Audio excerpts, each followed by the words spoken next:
ओम शांति।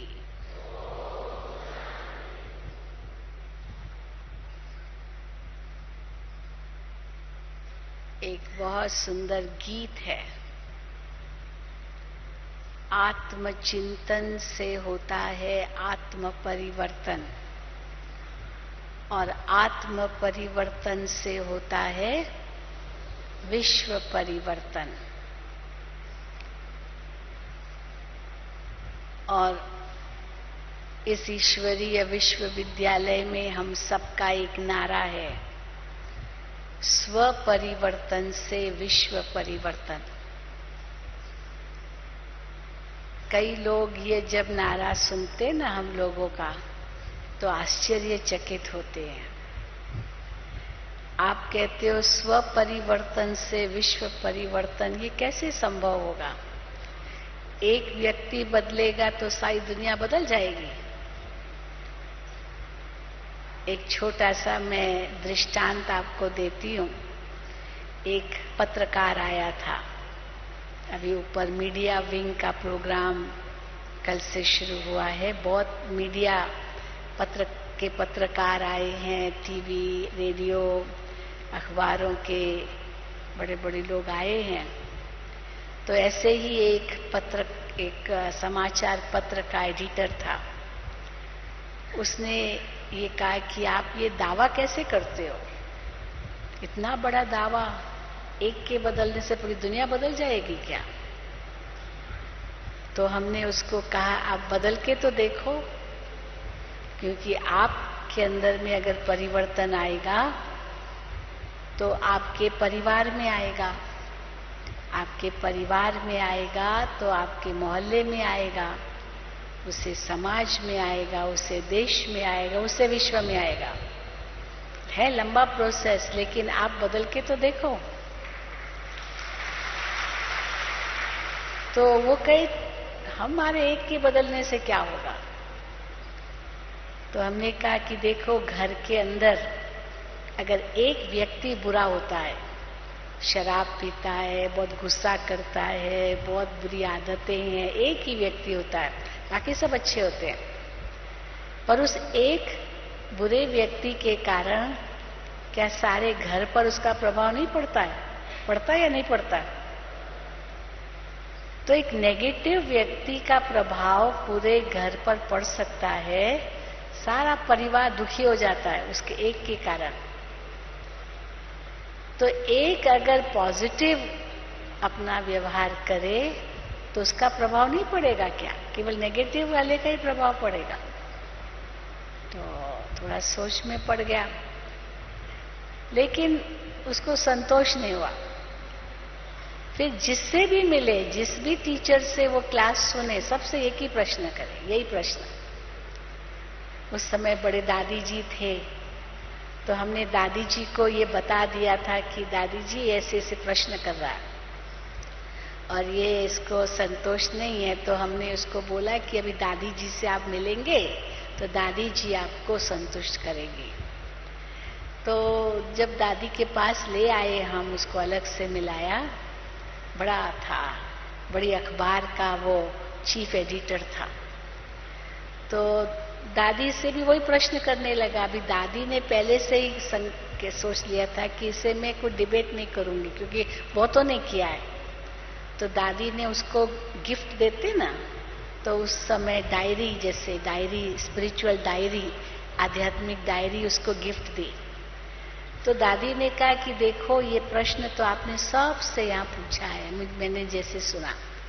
अब मैं आपको जवाब नहीं दूंगी। ये डायरी आप लो और इस डायरी को कोई भी पन्ना खोलो तो बाबा आपको जवाब देगा। अब उस डायरी में 200 पेज हैं, हर पेज पर अलग अलग स्लोगन है, माना 400 स्लोगन एक डायरी के अंदर, आध्यात्मिक डायरी में। तो दादी ने कहा अब आंखें बंद करो और ग्रंथ का वचन जैसे खोलते ना, तुम आप खोलो। तो उसने ऐसे ही किया। और आश्चर्य की बात कि जैसे ही उसने वो ऊपर स्लोगन पढ़ना शुरू किया, तो स्लोगन क्या था? स्व परिवर्तन से विश्व परिवर्तन। स्लोगन ही ये था। वैसे तो कितने स्लोगन से कोई भी आ सकता था, लेकिन यही स्लोगन आया। तो वो पढ़ रहा है, फिर दादी को देख रहा है, फिर पढ़ रहा है, फिर मुझे देख रहा है, फिर पढ़ रहा है, फिर देख रहा है। उसको समझ ही नहीं आया कि यही स्लोगन आ गया। दादी ने कहा, देखो बाबा ने भी आपको यही कहा, ये मैंने नहीं कहा। पेज आपने खोला, मैंने भी नहीं खोला, ये तो आपने ही खोला ना। और इतने सारे स्लोगन, 400 स्लोगन में यही स्लोगन आना था। तब उसको लगा कि, तो दादी को कहता है, दादी जी आप में कोई जादू है। दादी ने कहा, जादू की तो क्या बात ही नहीं है, खोला भी आपने ना, मैंने कोई थोड़ी हाथ लगाया, कुछ भी नहीं किया। तो दादी ने इसका जवाब ही यही है, और कोई जवाब है ही नहीं, बस आप शुरू करो और कुछ मत सोचो। तो सचमुच उसको इतना अच्छा लगा, दादी जी के साथ फिर और बातें हुई, बहुत अच्छा लगा। और फिर जाकर के उसने अपनी अखबार में 7 दिन के लिए लगातार एक मानो आधा पेज, क्योंकि चीफ एडिटर था, मालिक था, जैसे जो चाहे लिखे, रोज आधा पेज वो इस संस्था के बारे में और अपने अनुभव अखबार में डालता गया। इतना अच्छा अनुभव लिखा, इतना अच्छा अनुभव। और फिर मुझे उसने कहा कि आपकी एड्रेस क्या है, तो मैंने एड्रेस बताया, मैं तो यहीं रहती हूँ। तो उसने मुझे लाइफ मेंबर बना लिया। अभी तक वो अखबार आती है मेरे पास, अभी तक लाइफ मेंबर बना लिया। ये इंदौर की अखबार है, इंदौर की नई दुनिया। वो खुद गुजर गया, मर गया बॉस ना अभी कुछ साल पहले, लेकिन वो लाइफ मेंबरशिप अभी तक उसकी कंटिन्यू है। वो मुझे अखबार आती रहती है, उसके बाद उसके ईमेल्स भी आते थे। तो कहने का भाव है कि किस प्रकार बाबा हम बच्चों को परिवर्तन करते हैं। लेकिन ये परिवर्तन से पहले बहुत बड़ी प्रक्रिया है। पहले तो बाबा ने हमको आत्मा का ज्ञान दिया। जब तक आत्मा का ज्ञान नहीं है, तब तक आत्मा परिवर्तन हो ही नहीं सकता है। और आत्मा के ज्ञान में हमको क्या दिया, तुम कैसी आत्मा हो, केवल आत्मा हो यही नहीं, आत्मा के स्वमान दिए हमें। तो इतने सारे स्वमान जो आत्मा को मिले, वो स्वमान ही हमारा परिवर्तन करते हैं। तो आत्मा का ज्ञान मिलने से ही, वो स्वमान की पहचान मिलने से ही परिवर्तन कैसे आरंभ होने लगता है, क्योंकि उसी का फिर हम चिंतन करते हैं। क्योंकि चिंतन या सोच, विचार, संकल्प ये बीज है। परिवर्तन के लिए बीज हमारे विचार है। कर्म तो बाद में होगा ना। जब तक विचार वो नहीं आए, तब तक कर्म भी कैसे होगा। कोई भी कर्म से पहले उसकी सोच चलती है।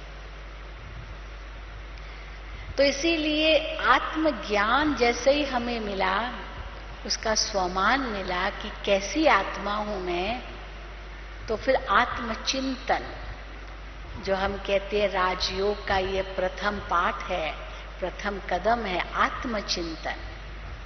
परमात्म चिंतन भी बाद में, आत्मचिंतन।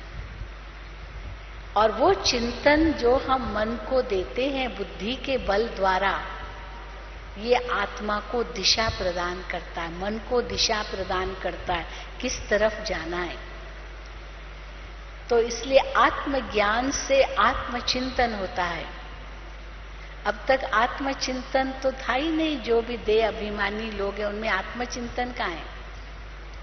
भले गुजरात में वो आपके राजनेताएं वो चिंतन शिविर करते हैं, नहीं, राजनेता आपस में मिलकर के चिंतन शिविर करते हैं। लेकिन वो चिंतन शिविर में क्या करते हैं, हमारा क्या फायदा, क्या घाटा, क्यों नुकसान हुआ, क्यों हम हारे, कैसे जीते, नहीं, यही सोचते हैं। भले आत्मचिंतन भी कहते हैं, लेकिन वो आत्मचिंतन का अर्थ बहुत ऊंचा है कि मैं आत्मा कैसी थी, अब मैं क्यों नहीं हूं। तो कैसे फिर से बनूं? वो आत्मचिंतन है। फिर आत्मचिंतन करने से आत्मनिरीक्षण होता है। निरीक्षण, क्योंकि वर्तमान और मेरा भविष्य, जो ही मेरा पास्ट था, भूत वही था, भविष्य फिर वही बनना है। जो भूत था वही भविष्य बनना है। तो उस भविष्य और ये वर्तमान के बीच में जो अंतर है, वो आत्मनिरीक्षण से पता चलता है। मैं क्या थी, क्या बनना है और कैसे बनना है, उसके लिए मैं वर्तमान में क्या हूं, तो कितना बनना है। जैसे किसी को बहुत हाई जंप देना है, अब वो देखता है वहां तक मुझे पहुंचना है, फिर अपने अंदर निरीक्षण करता है, मेरे अंदर वो ताकत है, मैं ये हाई जंप दे सकता हूं, इतना कूद सकता हूं, इतना ऊंचा जा सकता हूं। तो फिर निरीक्षण करने के बाद फिर उसको अंदर में दृढ़ता आती, हाँ कर सकता हूं। तो आत्मनिरीक्षण करने के बाद फिर आत्मविश्लेषण, वो विश्लेषण करता है कि ये विश्लेषण है, ये ऐसे करूंगा, ऐसे करूंगा, ये तरीके से करूंगा, इस रूप से करूंगा। तो विश्लेषण करता है उसका। फिर निरीक्षण किया कि है ताकत मेरे अंदर, फिर विश्लेषण किया कि कैसे करना है, फिर उसके बाद आत्मसंयम, एकदम संयम लाएगा, एकदम से एनर्जी अपने अंदर भर लेगा। अंदर में एनर्जी भर ली, वो आत्मसंयम कर लिया, फिर वो उसको सफलता मिली, जिसको कहेंगे आत्मबोध हुआ। उसको आत्मबोध हो गया कि सचमुच मैं तो कर सकता हूं, है संभव, क्योंकि कर लिया मैंने। तो अपनी आत्मा की उसको सही पहचान उस रूप से होती है। आत्मा की सही पहचान का मतलब ये नहीं है खाली ज्ञान होना, मैं आत्मा हूँ, शांत स्वरूप हूँ, प्रेम स्वरूप हूँ, सुख स्वरूप हूँ, आनंद स्वरूप हूँ, शक्ति स्वरूप हूँ, नहीं। पर आत्मज्ञान से आत्मचिंतन, आत्मचिंतन से आत्मनिरीक्षण, आत्मनिरीक्षण से आत्मविश्लेषण, फिर आत्मविश्लेषण से आत्मसंयम, और उस आत्मसंयम से फिर आत्मबोध, और वो आत्मबोध आत्म परिवर्तन कराता है। ये इतनी सारी कदम है, स्टेप्स है।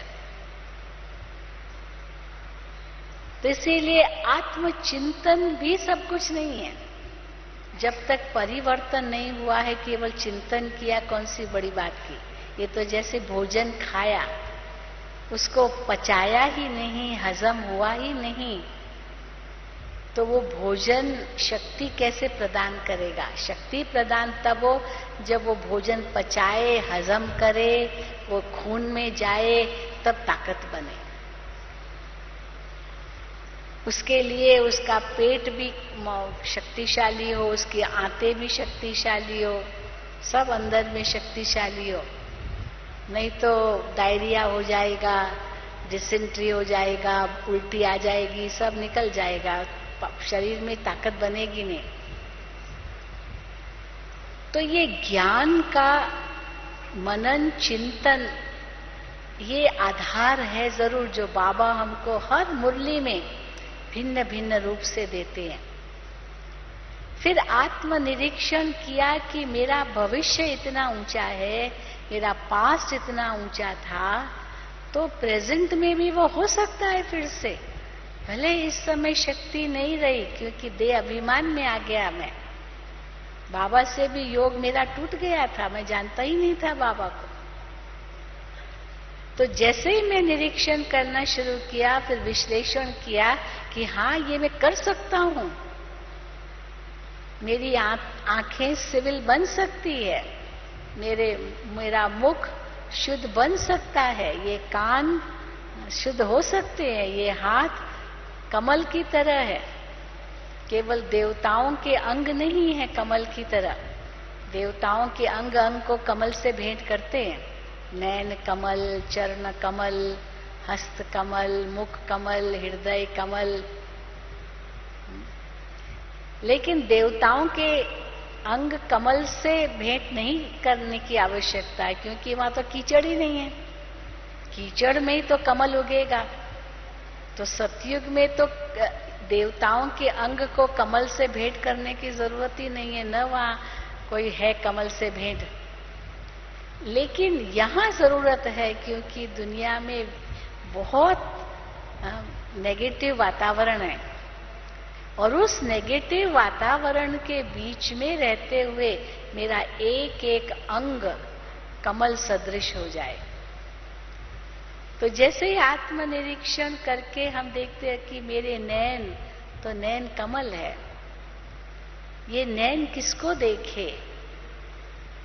मान लो मन चंचल हो गया क्योंकि इन नैनों ने देह को देखा, तो मन चंचल हो गया। तुरंत आत्मा निरीक्षण करे, ये देह को कैसे देखा मैंने? मैं तो आत्मा हूं, मुझे तो आत्मा को देखना है। इसीलिए बाबा कई बार कहते हैं कि किसको भी देखो न, केवल उसके मस्तक पर ही देखो, भ्रिकुटी में देखो, बस, और कहीं देखने की जरूरत ही नहीं है। क्योंकि मस्तक सबका एक जैसा है, बाकी मस्तक के नीचे जाएंगे ना तो सब अलग अलग है।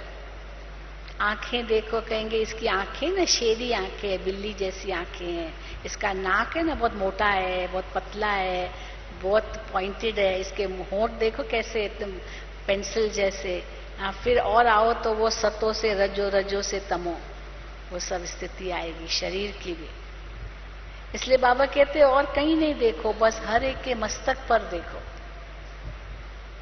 भक्ति मार्ग में तो सिखाते हैं कि कोई स्त्री आई उनके चरणों में देखो, बड़ों के चरणों में देखो, है ना। वो रामायण में एक मिसाल आता है कि जब ये राम और लक्ष्मण और हनुमान ये सब जब जैसे जा रहे थे रास्ते में, तो कुछ गहने मिले। तो राम ने लक्ष्मण से पूछा, ये जो हार है ये कहीं सीता का तो नहीं है? क्योंकि सीता अपने हार उतारती गई, सब आभूषण उतारती गई, तो ये कहीं सीता का तो नहीं है? हनुमान ने पूछा, राम ने पूछा।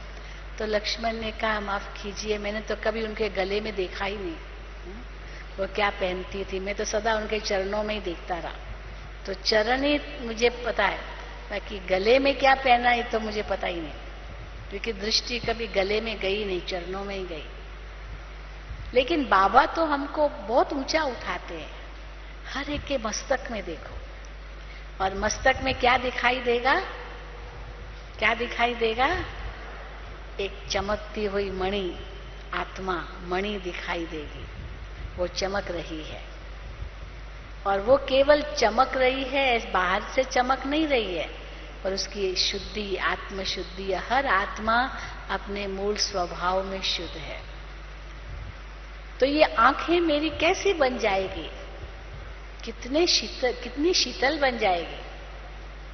और अगर आंखों में से अगर कोई वासना, विकार ये निकलेगा तो कैसी बन जाएगी?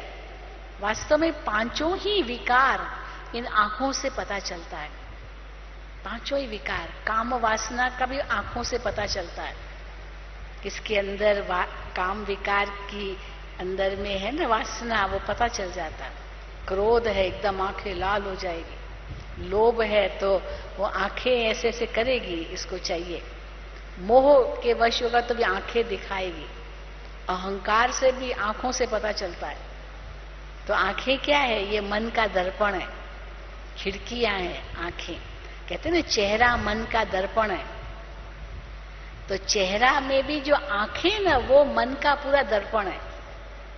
इसलिए सूरदास ने क्या किया, भक्ति मार्ग में बताते ना, सूरदास ने क्या किया, अपनी आंखें ही फोड़ दी कि न रहेगी ये आंखें और न मैं देखूंगा जो मन चंचल हो। पर बाबा क्या कहते हैं, आंखें फोड़ने की जरूरत नहीं है। ये आंखें हैं तो जहान है। जिन विचारों को नहीं दिखाई देता उनके लिए जैसे जहान ही नहीं है। एक माँ अपने उसका एकलौता बेटा होगा, वो कहेगी ये तो मेरे आंखों का नूर है। जैसे आंखों से नूर चला गया तो जैसे आंखें चली गई। तो माँ के लिए बच्चा आंखों का नूर है। तो ये आंखें जिनमें ये नूर है तो जहान है, दिखाई देता है। इसलिए आंखें फोड़ने की जरूरत नहीं है। लेकिन इस नूर में कौन देखूं मैं? बाबा देखूं, आत्मा देखूं, परमधाम देखूं, है ना। दुनिया में पहले ने एक आता था, दूरबीन आती थी। ताजमहल देखो, आगरा का किला देखो, ये देखो, वो देखो, ऐसे घुमाते जाते थे। वो ये दूरबीन से अंदर ही अंदर वो दिखाई देता था, नहीं तो कौन जाएगा वहां। तो ऐसे ही देखते थे।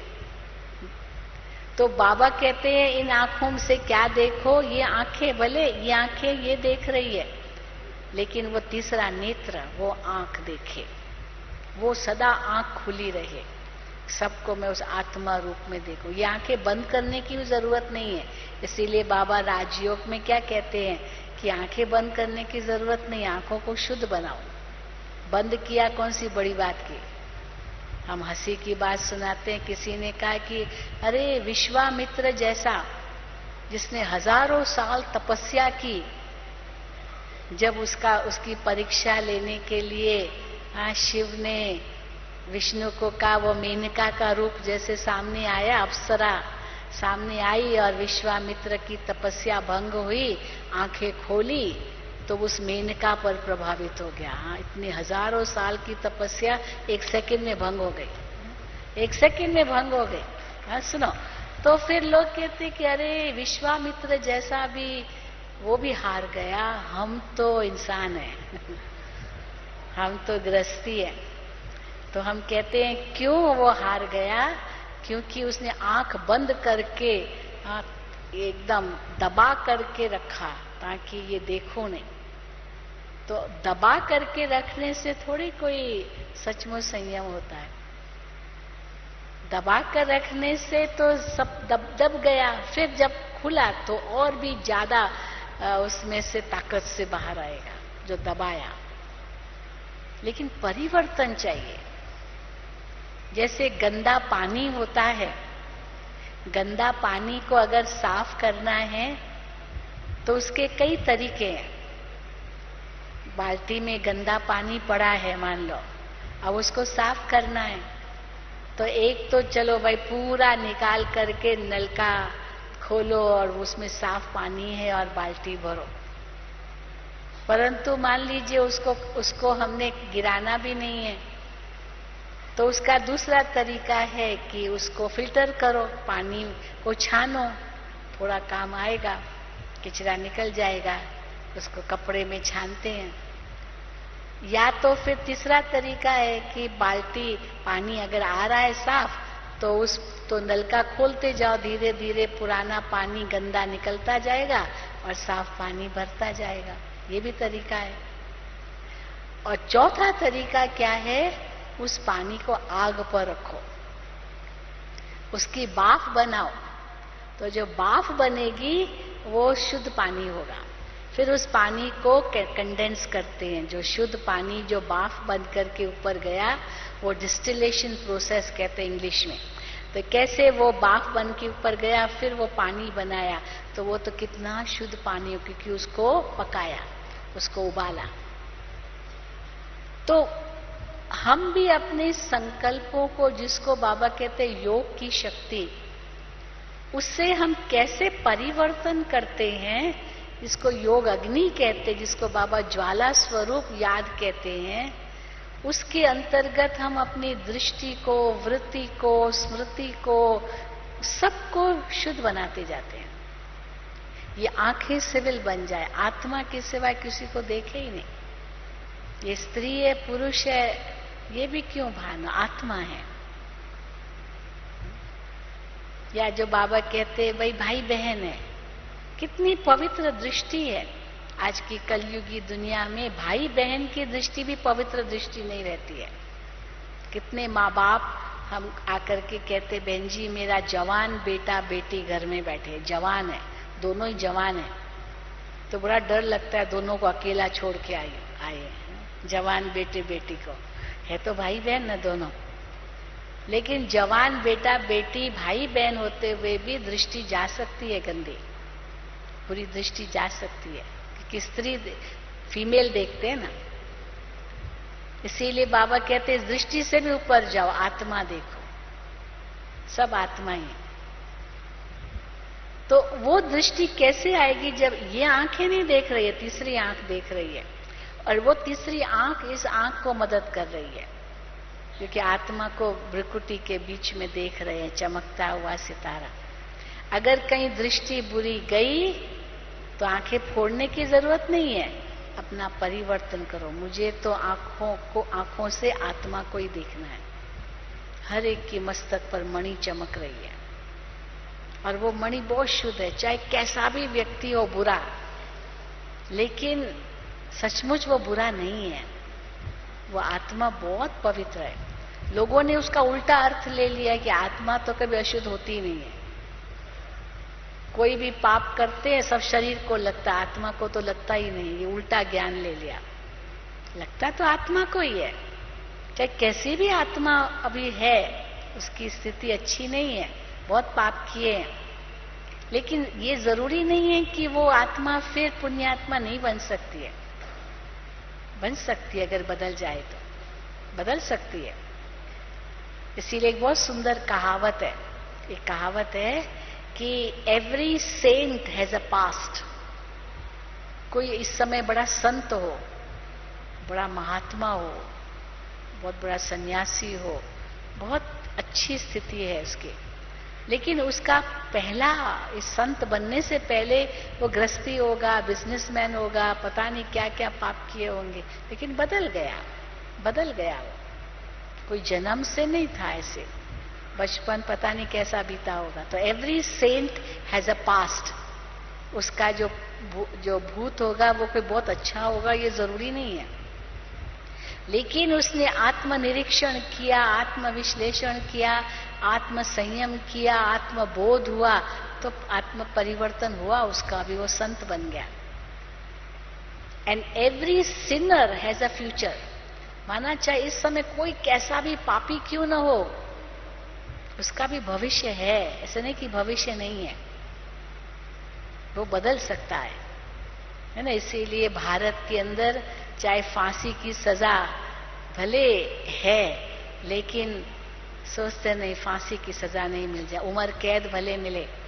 कोई रोज अखबारों में आता है फलाने को उम्र कैद मिल गई, उम्र कैद, उसको जेल में डाला।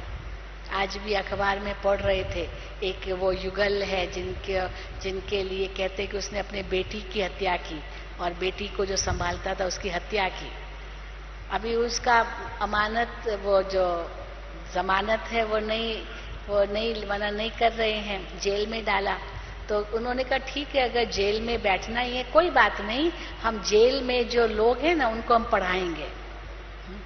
जेल में जो कैदी हैं वो भी बेचारे इतने पढ़े लिखे नहीं होंगे, हम उनको पढ़ाएंगे, हम उनको सिखाएंगे कि जेल में तो रहना। और वो कहते हमने तो हत्या नहीं की है। अब जहां तक वो तो फिर कोर्ट का मामला है, पर जेल में है तो कुछ सेवा तो करेंगे ना। तो इसीलिए कई ऐसे हैं जो इतने बदल जाते हैं और क्या से क्या बन जाते हैं। तो every saint has a past, every sinner a future. इसीलिए कहते हैं पाप को मत देख, पापी को मत देखो।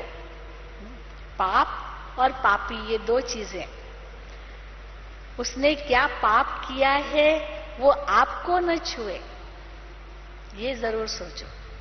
पर ये पाप किया, इसने ये पाप किया, ये ऐसा है, इससे नफरत या घृणा मत लाओ।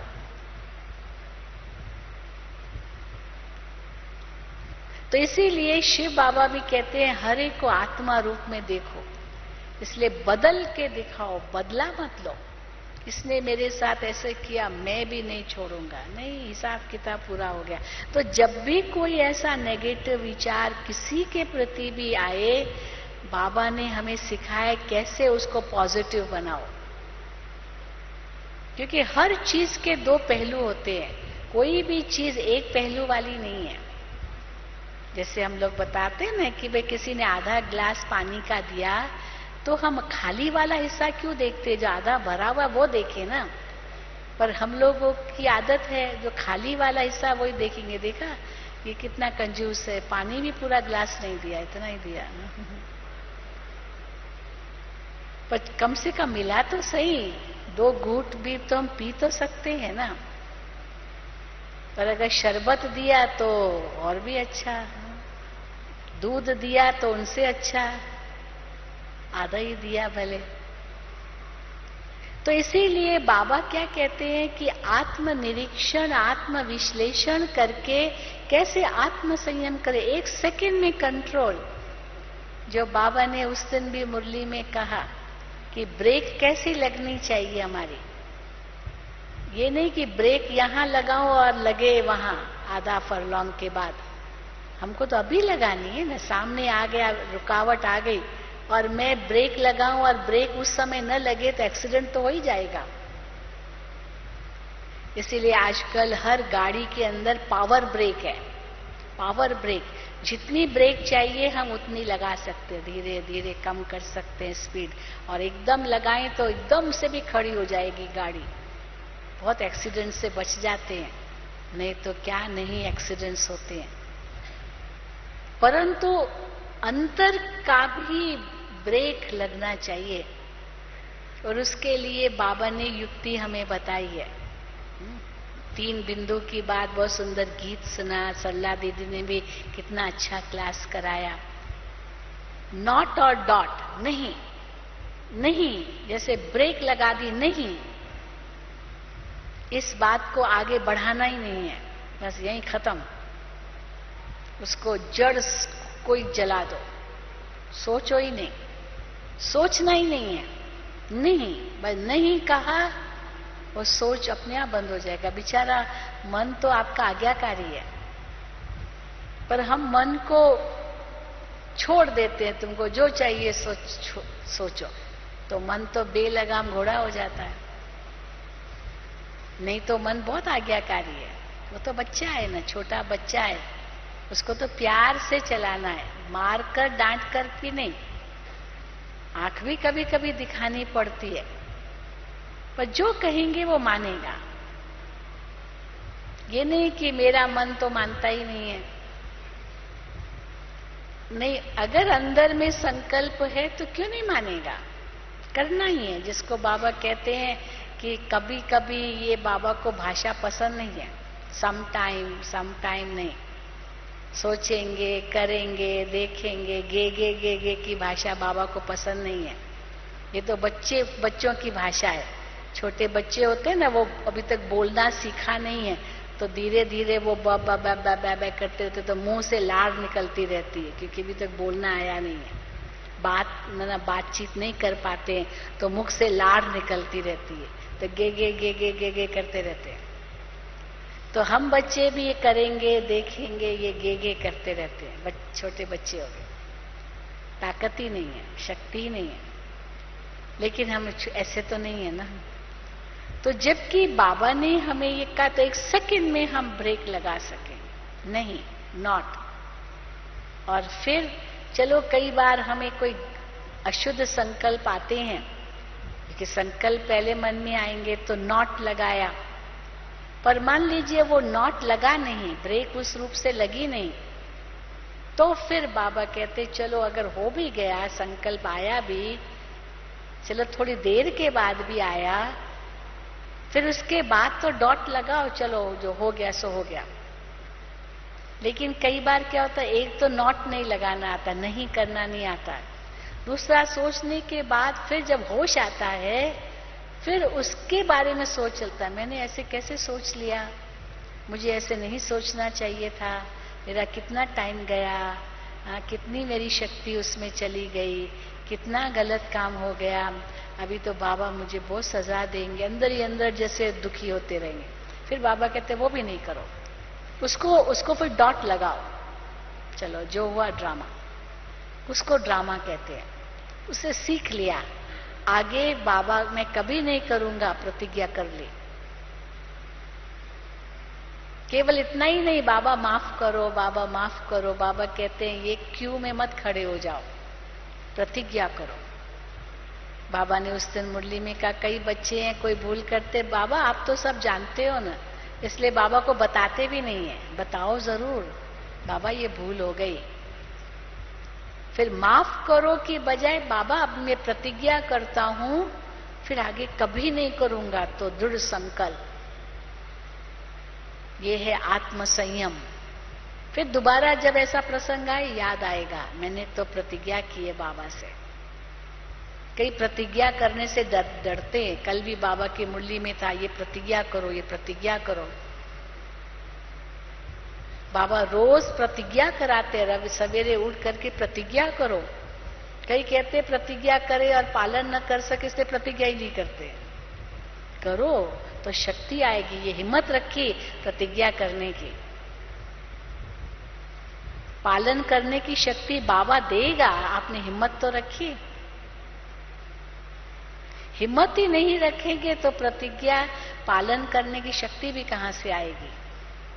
हिम्मत रखी माना प्रतिज्ञा करने की हिम्मत की, नहीं तो हिम्मत ही नहीं करते, क्योंकि प्रतिज्ञा कर नहीं सकते तो हिम्मत ही नहीं रखते, तो कहेंगे नहीं मैं नहीं कर सकता। तो इसीलिए कैसे मेरी आंखें सिविल बने, मेरे कान सिविल बने, कुछ भी कोई गलत बोल रहा है, कुछ भी बोल रहा है, मैं क्यों सुनूं। पर चिंतन, पर ग्लानि, पर निंदा, पर दोष, हर एक का अपना पाठ है, जो करेगा सो भरेगा ना। लेकिन दूसरों की बुरी बातें सुनने की इच्छा होती है। कैसे पता चले कि हाँ इसने ऐसे किया, अब देखना इसको सजा मिलेगी। हम क्यों सोचे, हम कौन होते हैं किसका न्यायाधीश बने, हम कौन होते हैं किसके ऊपर कानून चलाएं। वो तो बाबा बैठा है या दुनिया बैठी है। हम अपनी रक्षा करें, हम अपने आप को सुरक्षित करें कि मेरे द्वारा ऐसा कोई कर्म न हो। क्योंकि अगर दूसरों का सोचते रहेंगे उसका दोष मुझ पर भी आ जाएगा। सेक तो लगेगा ना, क्योंकि संकल्प तो किया ना, समय तो वेस्ट गया ना। इसीलिए बाबा कहते उसी समय जैसे कंट्रोलिंग पावर और रूलिंग पावर, जिसको बाबा कहते हैं मैं अपने इंद्रियों का मालिक हूं, ये सब मेरे वश में है। कई बार बाबा कहते कछुए को भी इतनी अकल है, कछुआ जो जानवर है उसको भी इतनी अकल है, जब उसको चलना है तो अंग निकालेगा, नहीं चलना है तो अपने अंग समेट लेगा। हमारे अंदर इतनी भी अकल नहीं है जो मैं अपने हाथ को, अपने आप को कंट्रोल कर सकूं कि मुझे ये नहीं बोलना है। एक चुप 100 सुख, क्यों बात को बढ़ा रहे हो। ठीक है, सहन शक्ति का मतलब क्या है। सहन शक्ति का मतलब ये नहीं है कि मैं अगर सुना मैंने कुछ भी तो मैं रोती रहूं, दुखी होती रहूं। चलो मुख से न बोलूं पर अंदर ही अंदर दुखी होती रहूं, ये सहन शक्ति नहीं है, ये भी कमजोरी है। सहन शक्ति का अर्थ है कि अगर वो बेकार बात है तो एक कान से सुना, दूसरा कान से निकाल दिया, अपने अंदर क्यों धारण करूं, इसको सहन शक्ति कहेंगे। हर एक का अपना अपना हिसाब किताब है, हर एक का अपना अपना पाठ है। कोई कर्म का खाता था, चुप्तू हो गया, ये सहन शक्ति है। हर एक पार्ट बजा रहा है। आप पिक्चर देखने जाते हो, कोई फिल्म देखते हो तो कोई विलियन का पार्ट बजाता है, कोई हीरो का पार्ट बजाता है, कोई जोकर का पार्ट बजाता है, कोई रोने का पार्ट, कोई हंसने का पार्ट। हर एक का अपना अपना पार्ट है ना। हम तो साक्षी होके देख रहे हैं, हम थोड़ी उनके साथ रोने लगते हैं, हम उनके साथ हंसने लगते हैं, हम खाली साक्षी हो देखते हैं, बस वो पार्ट अपना बजा रहा है। तो हाँ, इस बेहद ड्रामा में भी हर एक का पार्ट हम कैसे साक्षी दृष्टा होकर के देखें, बिना अपना कोई भी कमेंट देख के, क्योंकि उसकी भी जरूरत नहीं है। हाँ, वो मांगे कि आपकी इसमें क्या राय है, आपका क्या विचार है, आप अपना सजेशन दो, तो आप प्यार से दो। अगर मांग रहा है, अगर नहीं मांग रहा, आप दे रहे हैं, वो कहेंगे बस मुझे जरूरत नहीं है, मैं जो चाहूं करूंगा। आप क्यों मुझे कहते हो, मुझे पता है क्या करना है। ठीक है, तो हमने जो मुख से वचन कहे वो तो व्यर्थ गए ना, इसलिए जरूरत ही नहीं है। उनको मेरे विचार की या मत की आवश्यकता ही नहीं है। उसका डिसरिगार्ड करेगा तो जरूरत ही क्या है। ठीक है, आपको जो चाहिए करो, पर ये बात फिर भी अगर राय पूछता है अपनी राय दो और फिर उस पर ही छोड़ दो। ये नहीं कि मैंने राय दी तुमने पालन क्यों नहीं की, मैंने जो कहा वो तुमने क्यों नहीं किया। करेगा तो फिर भी अपने ढंग से, क्योंकि उसका पाठ ऐसा है, उसका भाग्य जैसा है, उस अनुसार ही करेगा। जिसको बाबा कहते लॉ को अपने हाथ में नहीं उठाओ। हम लॉ को नहीं उठा सकते हाथ में, क्योंकि उस आत्मा का कितने जन्मों का कर्मों का हिसाब किताब है, वो थोड़ी हम जानते हैं किसी का। इसीलिए हम किसी का भी ठेका नहीं उठा सकते हैं। करेगा वो अपने ही कर्म भाग्य अनुसार, पाठ अनुसार। इसीलिए राय अगर वो मांगता है जरूर दें, क्यों नहीं दें, पर हर बात में देने की जरूरत नहीं है। आजकल तो छोटे बच्चों को भी नहीं दे सकते। बेटा ये तुमको करना है, कहता नहीं करूंगा। आप क्या कर सकते हो? बेटा ये तुमको नहीं करना है, वो कहेगा करूंगा। आप कहेंगे करना है, वो कहेगा नहीं करूंगा। फिर मैं तुम्हारा पिता हूं ना, तुमको मैं जैसे कि तुमको करना है, नहीं करता हूं। ठीक है, अब क्या करोगे? इसीलिए मैंने देखा है आजकल ना भाषा बदल गई है। बच्चों को भी कैसे संभालना है, ये कभी नहीं कहना है बच्चों को बेटा तुमको ये करना है। नहीं बेटा तुम करोगे, राय लो, उनसे पूछो आप करोगे। वो कहेगा नहीं करूंगा। अच्छा ठीक है, आप फोर्स नहीं कर सकते, किसी को भी फोर्स नहीं कर सकते हो। और वैसे भारत स्वतंत्र है, किसको आप रोक लगा सकते हो? है ना, स्वतंत्र है ना? किसको रोक लगा सकते हो आप? किसका मुंह बंद कर सकते हो? आजकल तो प्रधानमंत्री राष्ट्रपति को भी नहीं छोड़ते हैं, क्या क्या बोलते हैं। मैं तो राष्ट्रपति के लिए तो कुछ गरिमा है कि उनके विरुद्ध हम कुछ नहीं बोल सकते हैं, लेकिन वो भी नहीं छोड़ते हैं। अखबारों में तो क्या नहीं आएगा उनके विरुद्ध भी। फिर जिसके लिए भी कुछ भी आ जाएगा, किसको रोक सकते हैं आप? लेकिन हाँ, हम अपने संयम में रहें। हमारी आत्मा साक्षी है कि हमने क्या किया और हमने क्या नहीं किया। तो इसीलिए हमको दुखी होने की जरूरत नहीं है, हमें उसमें चिंता करने की जरूरत नहीं है। हमको जो देना है वो बाबा की श्रीमत अनुसार हो। न कमेंट करना है, न क्रिटिसाइज करना है, न कोई आर्ग्यूमेंट करनी है, जरूरत ही नहीं है। क्योंकि इसीलिए बाबा कहते हैं आपका एक एक सेकंड, एक एक श्वास, एक एक संकल्प बहुत कीमती है। तो जैसे कुछ हुआ तुरंत संयम में ला दो। मैं कौन, मैं किसका, मैं कहाँ का, तो बस एक सेकंड में आत्मा न्यारी हो जाए। आत्मा पंछी है ना, तो पंछी उड़ जाए।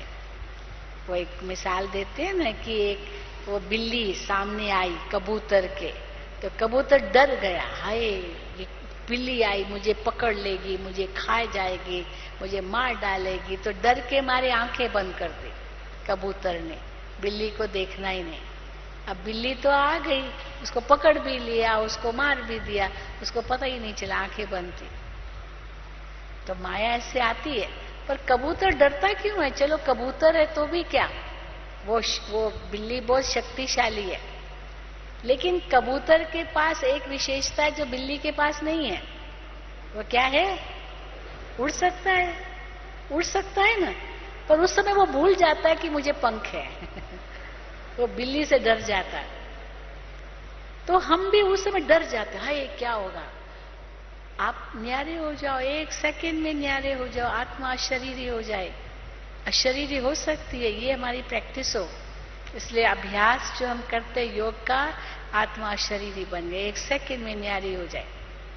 जैसे कोई आत्मा शरीर छोड़ देती है, एक सेकंड में सन्नाटा हो जाता है, एक सेकंड के अंदर एकदम शांति हो जाती है। वो आत्मा भी शांत हो गई, उड़ गई, शांत हो गई। नहीं तो इतनी तड़प रही थी, इतना तड़प, इतनी तड़प रही थी, और जैसे निकल गई शरीर से, शरीर 1 सेकंड में शांत हो गया। तो शरीर में रहते हुए आत्मा देह से न्यारी हो जाए। लेट गो, छोड़ो तो छूटो, पकड़ के मत रखो। पता नहीं कौन से जन्म का कर्म का हिसाब किताब चुकतू हो रहा है, चुकतू करो। अभी नया हिसाब किताब बनाना नहीं है, क्योंकि घर जाना है। इसी को कहते हैं कंट्रोलिंग पावर और रूलिंग पावर। अपने इंद्रियों पर संयम, क्या बोलना है। जहां 10 शब्द बोलने की जगह 2 शब्दों में काम हो जाएगा, तो 8 शब्द और बोलने की जरूरत ही नहीं है। अगर 8 शब्द अधिक बोले, माना कोई न कोई अभिमानवश बोले, कोई मोहवश बोले, कोई क्रोधवश बोले, लोभवश बोले, ईर्ष्यावश बोले, इसलिए ज्यादा बोले। नहीं तो जरूरत ही नहीं, काम की बात काम से बस। तो कैसे आए कंट्रोलिंग और रूलिंग पावर? हर समय मैं कौन, मैं कौन। इसीलिए शुरू से लेकर अंत तक की पहेली मैं कौन की, ये अभी तक सुलझी नहीं है। कल भी बाबा ने कहा कि जब शुरू शुरू में शिव बाबा की प्रवेशता हुई ब्रह्मा के तन में, तो ब्रह्मा बाबा को तो कुछ समझ में ही नहीं आया। शिव बाबा उनके मुख से बोल के जाते थे, बाबा कहते ये कौन बोल के गया, ये मैंने तो नहीं बोला। शिव बाबा वाणी चला के जाते थे, पर जो सुनने वाले वो भी समझे कि ये ब्रह्मा बाबा ने चलाया। शिव ये कहते थे मैंने तो नहीं चलाई, मैंने तो कहा ही नहीं।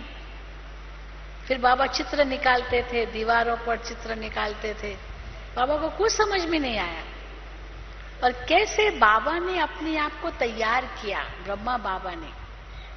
यशोदा को देखता था बाबा, तो कहता था यशोदा आत्मा है। बाबा की युगल का नाम यशोदा था।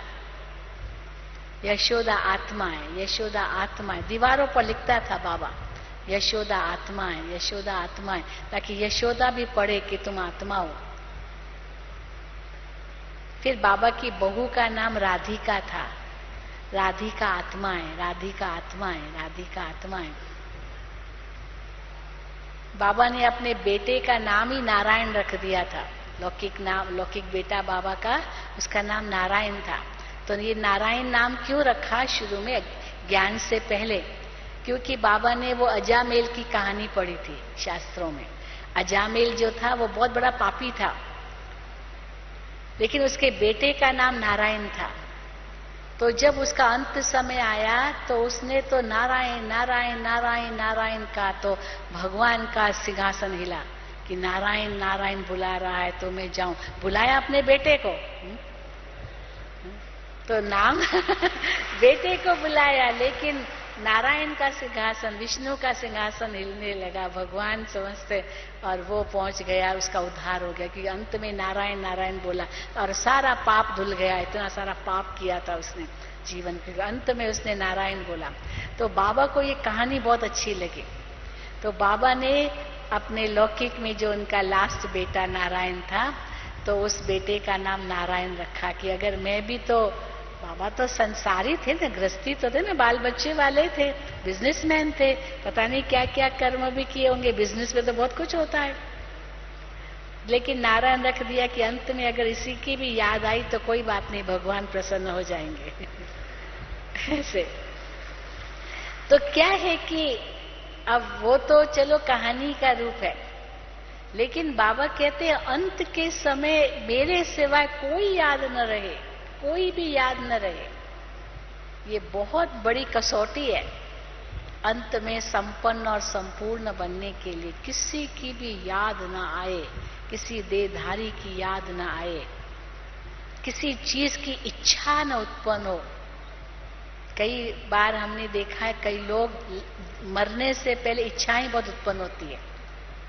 एक का मिसाल आता है कि मरने की घड़ी आई है, वो कहती है मुझे सीताफल चाहिए, मुझे सीताफल चाहिए, सीताफल। अब वो सीताफल का मौसम भी नहीं था, सीताफल कहाँ से आएगा, है ना, सीताफल होता है ना। अपने बच्चों को कहे मुझे सीताफल चाहिए, सीताफल। अब बच्चे कहीं कहाँ से सीताफल मिले, दुनिया के किस कोने से सीताफल मंगाएं, तो बस सीताफल सीताफल के जब तक सीताफल ढूंढे कहाँ मिलेगा तब तक ओम शांति हो गई, सीताफल में ही उसकी बुद्धि गई।